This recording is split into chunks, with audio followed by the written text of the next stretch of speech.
हमने तिजोरियों से तस्वीरें निकाली। नीचे तिजोरियों में कई ऐसी तस्वीरें हैं जो 100 साल से भी ज़्यादा समय से किसी ने नहीं देखी। हम उन्हें ऊपर लाए और अब उनका सही उपयोग कर रहे हैं। लेकिन अब कैबिनेट रूम वैसा ही सुंदर दिख रहा है जैसा दिखना चाहिए। ओवल ऑफिस जैसा दिखना चाहिए वैसा ही सुंदर है। ये बाकी देश की तरह जर्जर था। 1 साल पहले हमारा देश मृत था और कई नेताओं ने मुझसे कहा था कि हमारा देश मृत था। अभी हमारे पास दुनिया का सबसे बेहतरीन देश है। ये सच है, दुनिया का सबसे बेहतरीन देश। सोचिए, बाइडेन प्रशासन के 4 सालों में अमेरिका में सिर्फ $1 ट्रिलियन का नया निवेश हुआ। 10 महीनों में हमने $18 ट्रिलियन से ज्यादा के वादे हासिल किए हैं। तो उनके पास 4 साल में 1 ट्रिलियन से भी कम था। सोचिए, 10 महीनों में हमारे पास 18 ट्रिलियन से ज्यादा है। सही है ना स्कॉट?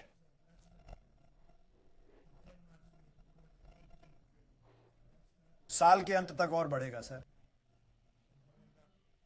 और हम सुप्रीम कोर्ट के मामले का इंतज़ार कर रहे हैं। ये देश के लिए बहुत महत्वपूर्ण है क्योंकि हमें फिर से सम्मान मिल रहा है। हमारी व्यापार नीतियां युद्धों को ख़त्म कर रही हैं और हम अरबों डॉलर कमा रहे हैं। हमारा देश फिर से समृद्ध और सुरक्षित है। ये राष्ट्रीय सुरक्षा का हिस्सा है और मुझे उम्मीद है कि ये अच्छा होगा। ये बहुत महत्वपूर्ण है। लेकिन जब मैं संख्या सोचता हूँ, हम 10 महीनों में $18 ट्रिलियन पार कर जाएंगे और ये एक रिकॉर्ड है, शायद 8-10 गुना किसी भी देश के लिए, इससे भी ज़्यादा। इतिहास में किसी देश ने ऐसा निवेश कभी नहीं किया और किसी देश ने इसका आधा भी नहीं किया। यह एक बहुत बड़ी बात है जो हो रही है।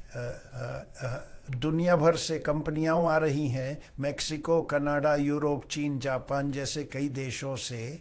अभी अभी टोयोटा ने 10 और अरब खर्च करने की घोषणा की है इस देश में नए प्लांट बनाने के लिए। सभी मजदूर हैं पर खर्च बहुत है। तो शेयर बाजार 6 रिकॉर्ड ऊंचाइयों पर है और पिछले शुक्रवार, जिसे ब्लैक फ्राइडे कहते हैं, अब तक की सबसे बड़ी ऑनलाइन बिक्री हुई। आज हमारे देश के इतिहास में पहले से कहीं ज़्यादा अमेरिकी काम कर रहे हैं। ये वो तथ्य हैं जो हमें बताने हैं।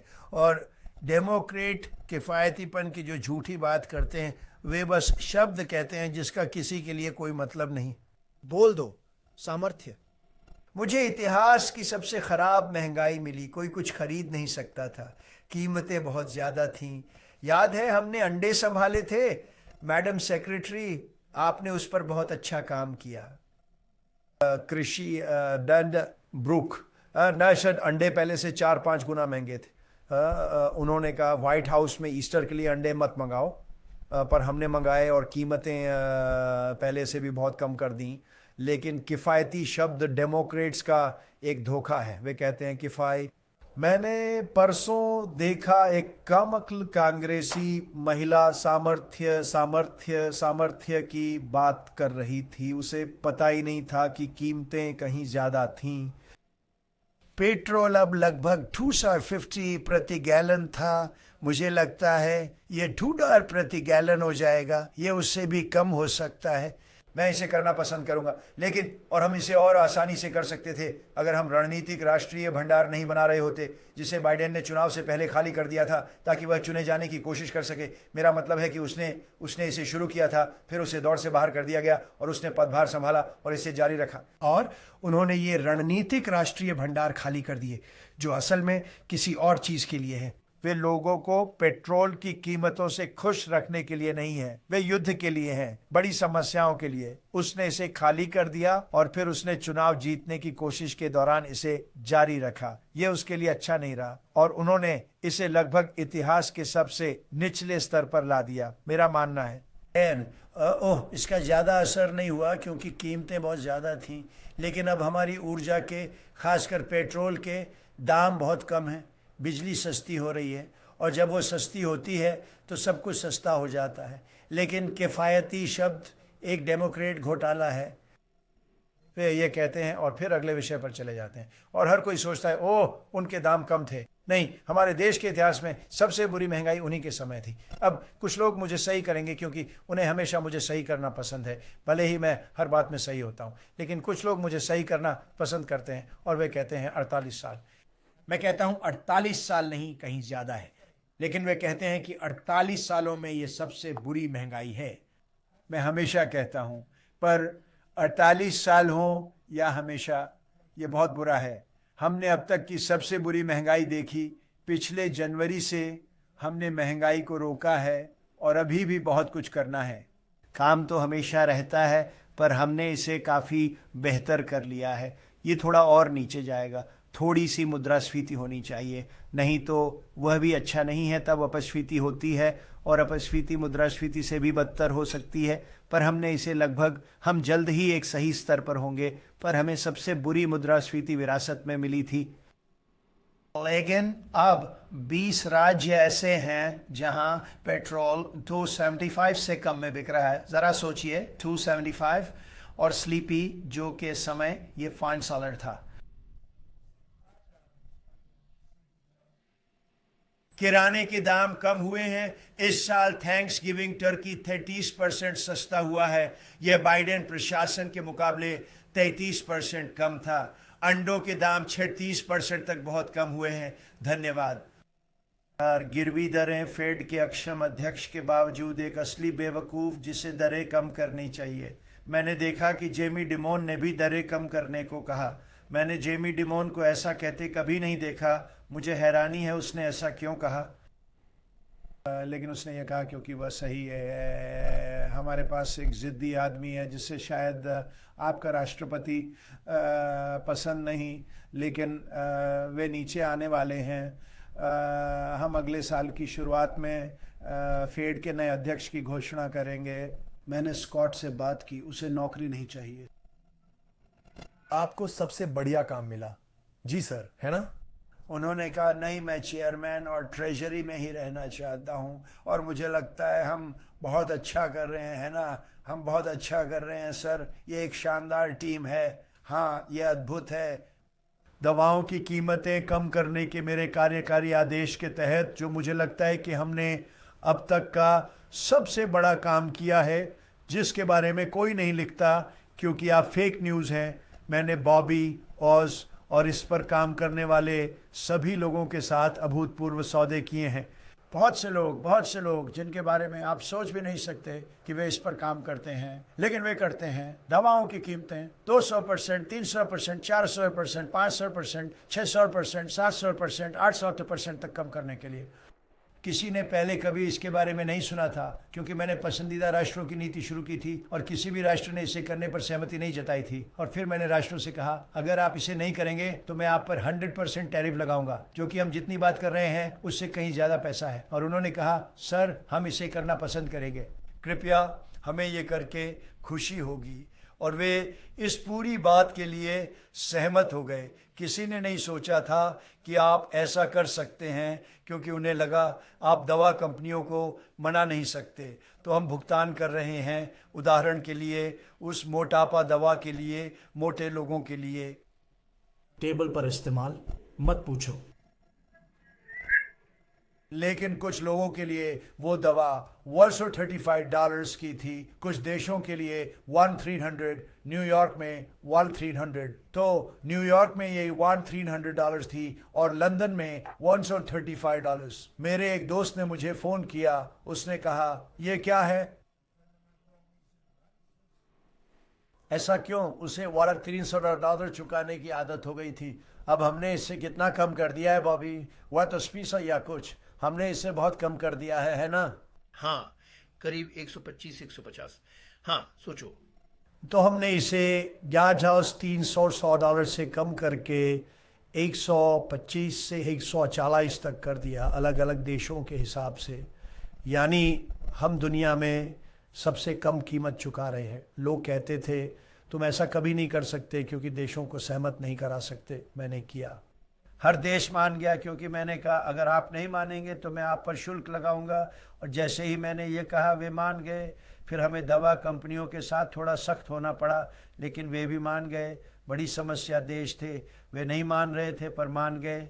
हर देश में तो हमने दवाओं के दाम 500, 600, 700, 800, 900% तक कम किए हैं। दवा कंपनी और अन्य कारकों के आधार पर ऐसी दवा या कीमत कटौती के बारे में किसी ने सोचा भी नहीं था।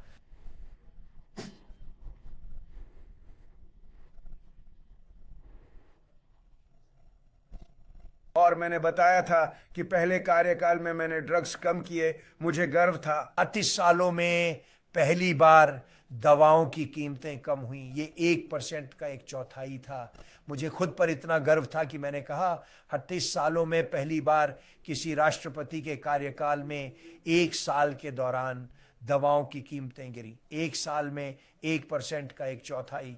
मैंने एक प्रेस कॉन्फ्रेंस की, मुझे बहुत गर्व था। मैंने उन्हें 1% के 1/4 से भी कम नहीं किया, बल्कि 400, 500, 600% या उससे भी ज़्यादा कम किया है। और फेक न्यूज़ इस बारे में नहीं लिखेगी और इसका स्वास्थ्य सेवा पर बहुत बड़ा असर पड़ेगा, क्योंकि इसका एक बड़ा हिस्सा दवाएं, प्रिस्क्रिप्शन दवाएं खरीदना है। इसका बहुत बड़ा सकारात्मक प्रभाव पड़ेगा, क्योंकि ओबामा केयर एक आपदा है। मैंने ये सालों पहले कहा था और अब भी कहता हूँ, पैसा बीमा कंपनियों से वापस लिया जाना चाहिए। ओबामा केयर बीमा कंपनियों को अमीर बनाने के लिए बनाया गया था। उनके शेयर थोड़े समय में 1000% बढ़ गए हैं, क्योंकि पैसा बीमा कंपनी के पास जाता है।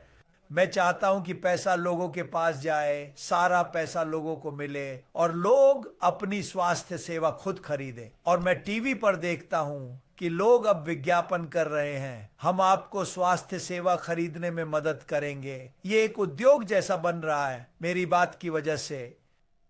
कुछ होने वाला है। ये शायद आसान नहीं होगा, क्योंकि डेमोक्रेट्स वे लोगों के लिए अच्छा सौदा नहीं करना चाहते, वे बस देश के लिए बुरा सौदा चाहते हैं। रिपब्लिकन पार्टी के लिए भी बुरा सौदा, लेकिन रिपब्लिकन पार्टी एकजुट है। और मैं कहूँगा कि मैं चाहता हूँ कि पैसा ना जाए।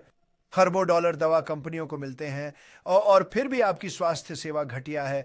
ओबामा केयर की स्वास्थ्य सेवा भयानक है। हम चाहते हैं कि पैसा लोगों तक पहुंचे, वे अपनी स्वास्थ्य सेवा खुद खरीदें और वे बहुत अच्छा करेंगे, बहुत अच्छा। तो हम अभी डेमोक्रेट्स के साथ इस पर बातचीत कर रहे हैं। कांग्रेसी डेमोक्रेट्स जहां इतिहास की सबसे बड़ी कर वृद्धि चाहते हैं, मैंने गर्व से ग्रेट बिग ब्यूटीफुल बिल के तहत अमेरिकी इतिहास की सबसे बड़ी कर कटौती पर हस्ताक्षर किए। ये अब तक का सबसे बड़ा कानून है जिसमें मूल ट्रंप कर कटौती का विस्तार भी शामिल है। लेकिन ये अब तक की सबसे बड़ी टैक्स कटौती है जिसमें टिप्स, ओवरटाइम और सोशल सिक्योरिटी पर कोई टैक्स नहीं है। ऐसा किसी ने कभी नहीं देखा, तो इसके बारे में सोचिए। और इसके अलावा अगर आप कार खरीदते हैं तो ये हमारे कार उद्योग के लिए बहुत अच्छा है, क्योंकि हमारे पास बहुत सारे कार प्लांट हैं। हम ऑटोमोबाइल व्यवसाय को वापस ला रहे हैं। अक्षम नेताओं के कारण इसका 60% वर्षों से चोरी हो रहा था, अब हम इसे वापस ला रहे हैं। हम ऑटो व्यवसाय में पहले से कहीं ज़्यादा बड़े होंगे और एआई में चीन से बहुत आगे हैं।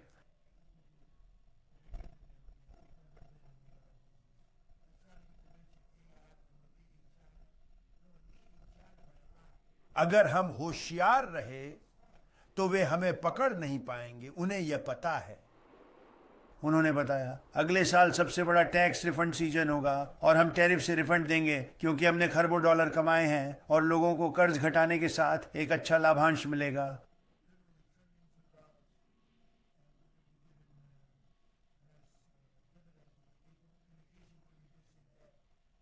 जैसा कि आप जानते हैं, मुझे बहुत सारा कर्ज विरासत में मिला था, लेकिन ये उन आंकड़ों के मुकाबले कुछ भी नहीं है जिनकी हम बात कर रहे हैं। तो हम लोगों को लाभांश देंगे और वो इसके अतिरिक्त हम कर्ज कम कर पाएंगे।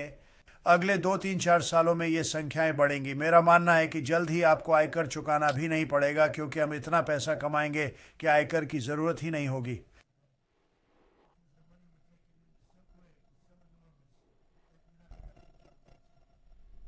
आप इसे ख़त्म कर दें या बहुत कम कर दें, अभी से भी बहुत कम, आपको आयकर नहीं देना होगा। हमने महंगी नौकरी ख़त्म करने वाली $1 ट्रिलियन की नियम कानूनों में कटौती की है, जिससे 4 लोगों के परिवार के लिए अमेरिकियों को अनुमानित $2,100 की बचत हुई है।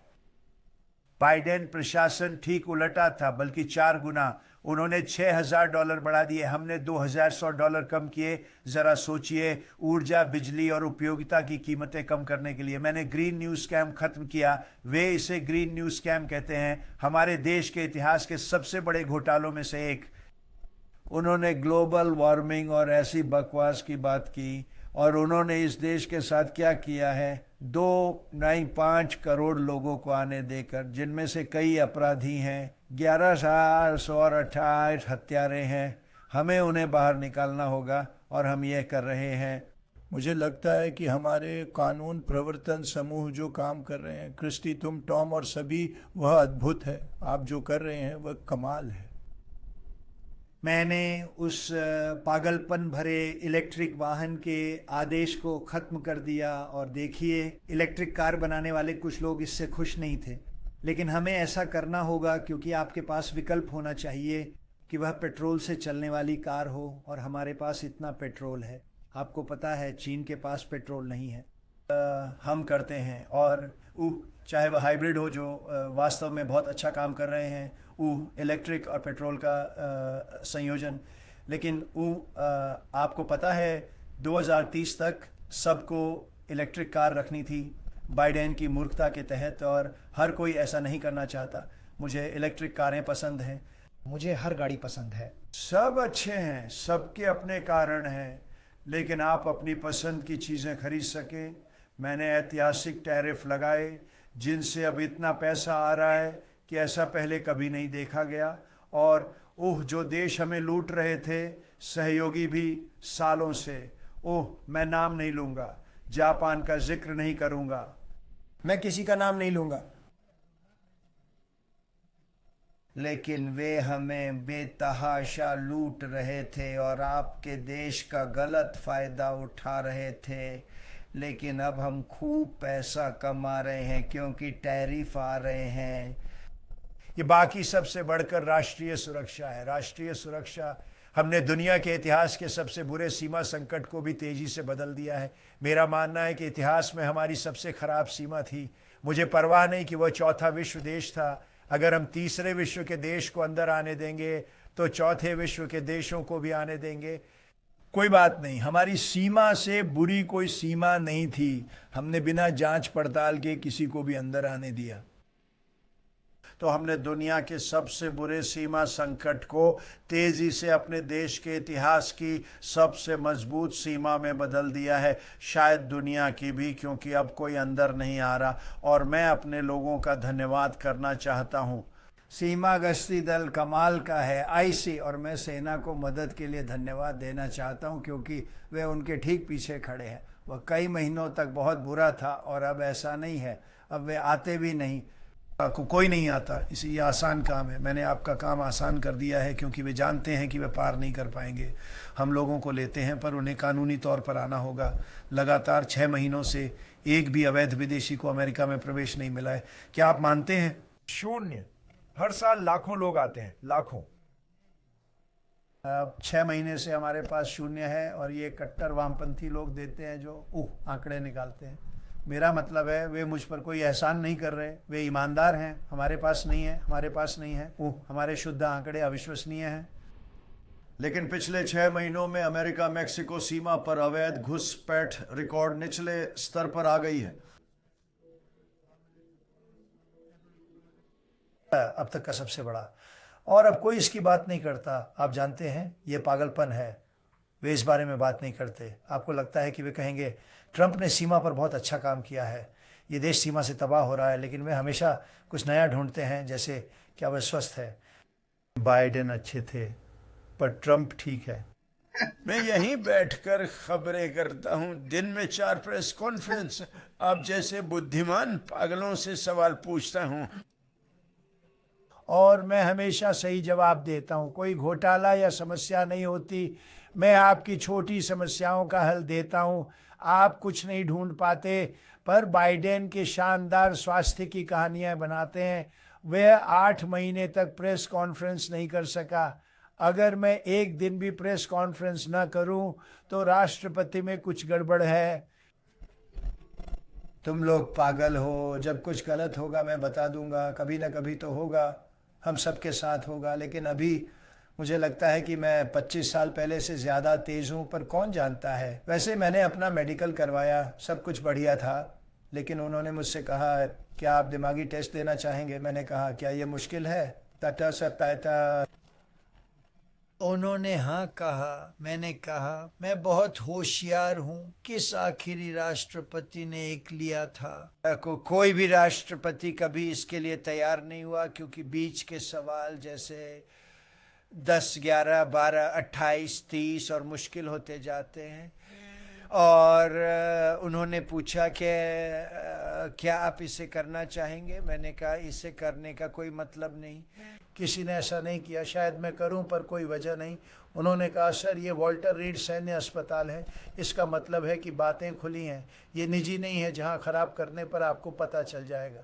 मैंने कहा मैं ख़राब नहीं करूंगा।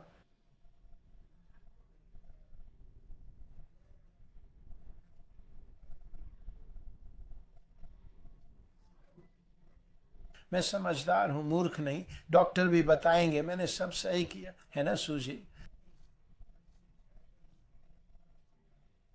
और ये मुश्किल सवाल है। मैं कहूँगा कि 99% फेक न्यूज़ वाले लोग जिनसे मैं अभी बात कर रहा हूँ, वे उन परीक्षाओं में अच्छा नहीं कर पाते।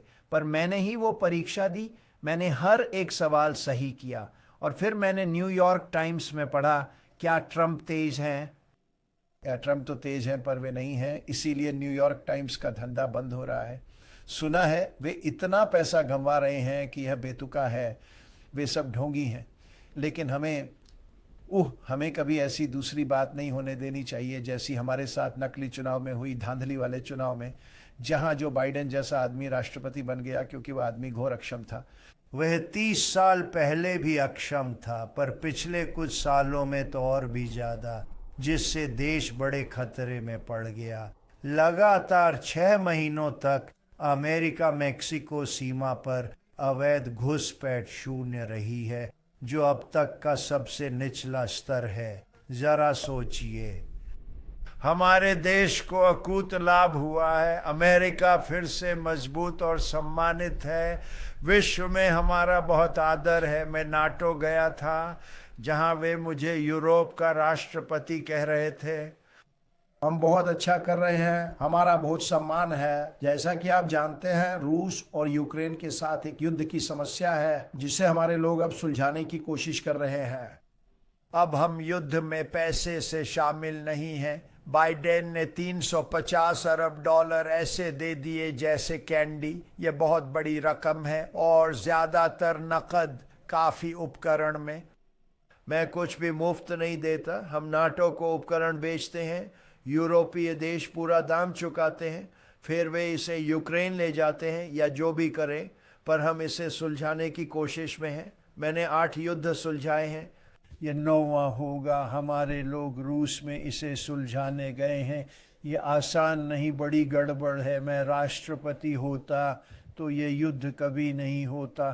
कोई मौका नहीं, और 4 साल तक नहीं हुआ।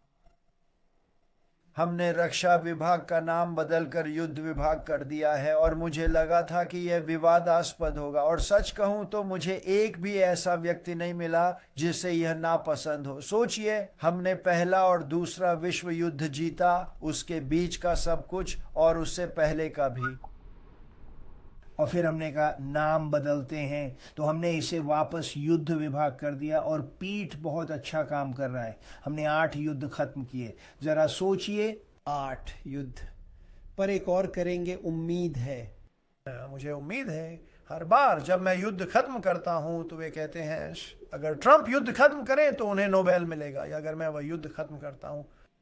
खैर, उसे उस युद्ध के लिए तो नहीं मिलेगा, पर अगले के लिए मिला। तो अब कह रहे हैं रूस यूक्रेन युद्ध खत्म किया तो नोबेल मिलेगा।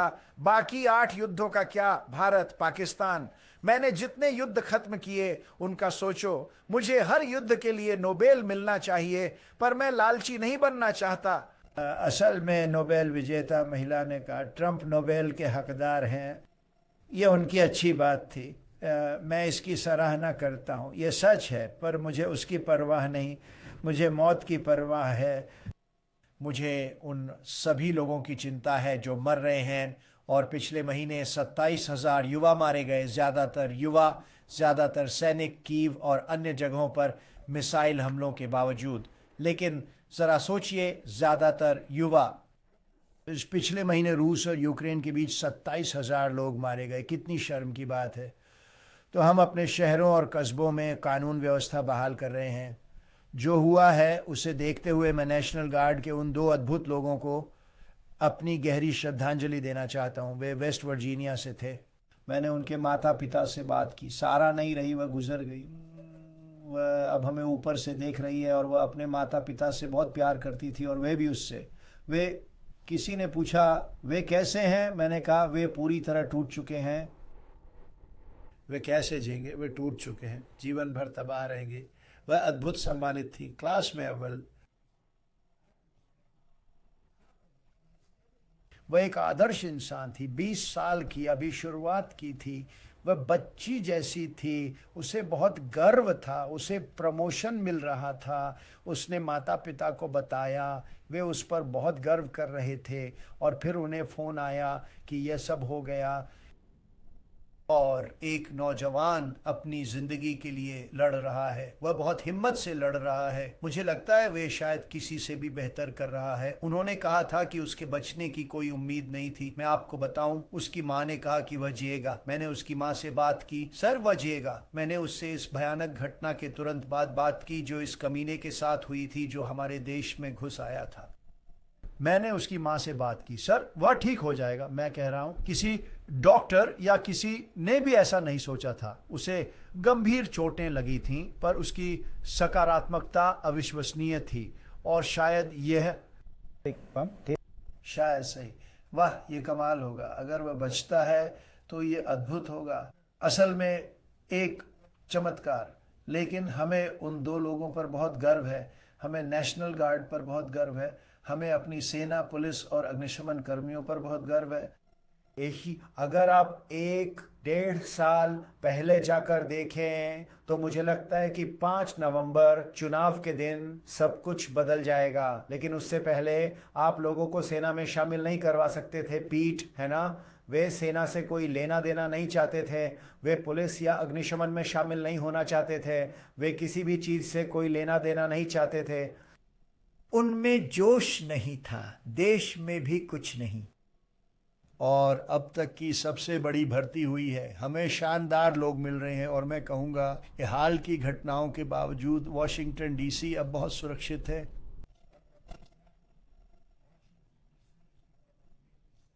और मुझे लगता है कि यह सनकी शायद नाराज़ था कि नेशनल गार्ड इतना प्रभावी है, क्योंकि हम बहुत प्रभावी थे और हैं।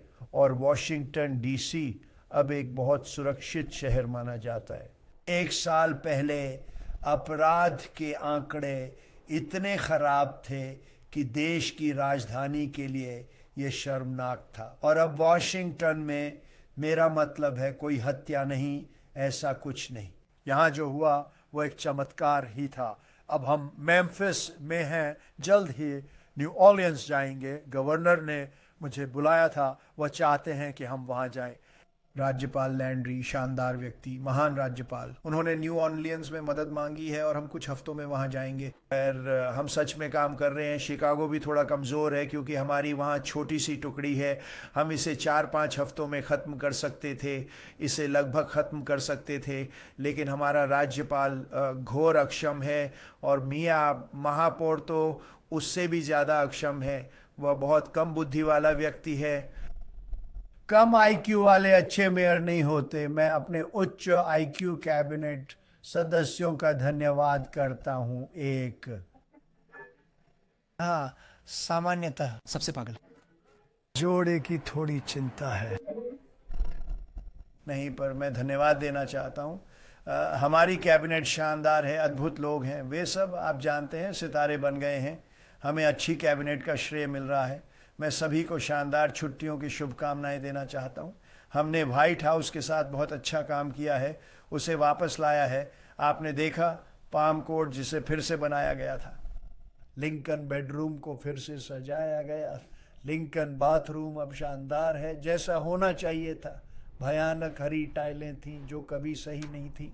ये वास्तव में 1940 के दशक में किया गया था, लेकिन यह ठीक नहीं था। और हम व्हाइट हाउस को बहाल कर रहे हैं जैसे देश को कर रहे हैं और लोग खुश हैं। लेकिन फर्स्ट लेडी ने क्रिसमस ट्री और सभी सजावटों के साथ बहुत अच्छा काम किया है। मुझे खिड़कियों पर मालाएं दिख रही हैं। मैंने व्हाइट हाउस की खिड़कियों पर पहले कभी ऐसा नहीं देखा। और आप जानते हैं ये 4 मंजिला ऊंचा है। मैंने पूछा वो माला कैसे लगी, लोग खतरनाक ढंग से ऊपर चढ़े थे, मैं तो नहीं करता, लेकिन उन्होंने उसे लगाया। व्हाइट हाउस के हमारे बेहतरीन लोग इमारत को वापस लाने में गर्व महसूस करते हैं, क्योंकि ये इमारत देश की तरह थी। इसे गलत संभाला गया, दुर्व्यवहार हुआ, अब इसे प्यार मिल रहा है और हम एक महान, शायद सबसे महान बॉल रूम बना रहे हैं। हमें इसकी ज़रूरत थी, 150 सालों से वे मांग रहे थे। पीछे ट्रक, क्रेन, एक्सकेवेटर दिखते हैं, उनकी आवाज़ आती है और मुझे वो पसंद है। मुझे तो पसंद है, पत्नी को नहीं।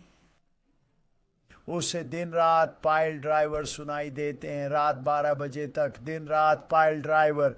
डार्लिंग क्या तुम इन्हें बंद कर दोगे? सॉरी डार्लिंग, तरक्की है। नहीं, हम शानदार कर रहे हैं। उन्होंने ये अब तक का सबसे बेहतरीन बैंक्वेट हॉल होगा और ये यहीं होगा। वे इसे 150 साल से चाहते थे, ज़रा सोचिए। तो मैं कैबिनेट को धन्यवाद देकर अपनी बात समाप्त करूंगा। ये एक शानदार कैबिनेट रही है, हमारी आखिरी। सोचिए। समय उड़ गया, लेकिन जैसा मैंने कहा ये साल का हमारा आखिरी है और मुझे लगता है कि आपने शानदार काम किया है। हम एक एक करके बात करेंगे जल्दी से। हम पीटर से शुरू करेंगे और आप हमें कुछ उपलब्धियों के बारे में बताएंगे। और आप में से कुछ की उपलब्धियां इतनी बड़ी हैं कि मैं नहीं चाहता कि आप पूरी बात बताएं, क्योंकि हमारे पास समय नहीं होगा। पीठ से शुरू करेंगे, अंत में सवाल लेंगे। पीठ। धन्यवाद राष्ट्रपति महोदय। जैसा आपने कहा, युद्ध विभाग के लिए ये ऐतिहासिक वर्ष रहा। इस साल भर्ती और प्रतिधारण रिकॉर्ड स्तर पर हैं, जो देश में पहले कभी नहीं देखे गए। थैंक्स गिविंग पर जब मैं एक विमानवाहक पोत या विध्वंसक पर था, राष्ट्रपति ट्रंप के चुनाव के बाद से हमारी सेना का मनोबल अभूतपूर्व है। मैंने वर्दी में एक सैनिक के तौर पर ऐसा कुछ कभी नहीं देखा और मैं जानता हूं कि आप में से कई ऐसा ही महसूस करते हैं। हमने DEI और राजनीतिक शुद्धता को खत्म कर दिया है। विभाग में सब कुछ योग्यता आधारित है। हम मूल बातों पर लौट रहे हैं, जवाबदेही, प्रशिक्षण, तैयारी, मारक क्षमता, और यही भावना फिर से जगा रहा है। राष्ट्रपति जी, हम सेना का पुनर्निर्माण कर रहे हैं। ऐतिहासिक निवेश रेस, मैंने गोल्डन डोम और F-47 की अगली पीढ़ी की क्षमताओं पर जानकारी ली है। वे सुनिश्चित करेंगे कि आने वाली पीढ़ियों तक अमेरिका के पास सबसे शक्तिशाली। वन इंडिया को सब्सक्राइब करें, वन इंडिया ऐप डाउनलोड करें।